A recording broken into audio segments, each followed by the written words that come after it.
Today I want to talk about the hardest club in the bag that everybody seems to struggle hitting, the fairway wood. 3 wood, 5 wood, 7 wood, whatever you got. Hard to hit because do you hit it like an iron? Do you hit it like a driver?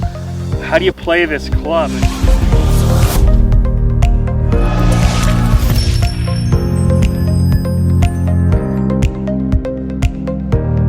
So without much loft on this golf club, how do we figure out that this much loft will actually get that golf ball up in the air? A lot of the time we're going to try and hit upwards on it, but as you can see, what ends up happening is as the grip stops and the club keeps moving because we've released the golf club in our hands, the low point actually becomes behind the golf ball, and we then have to time this perfectly or we're going to hit it thin or top. So that's why fairways become so difficult. Now, when you think about sweeping the ball off the ground, in order to sweep, we have to understand where the lowest point of our golf club is. And that's hard for a lot of people because a lot of people don't have that low point control.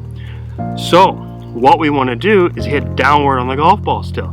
No, we don't want to have a ton of forward press and hit it like an iron. As you can see, the loft on that club is going to be negative. So we still want to sweep the ball off the ground, but that means we need to actually hit downward on it.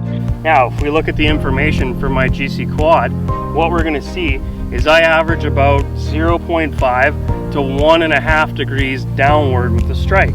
So that means that the club is actually traveling down as I hit the ball.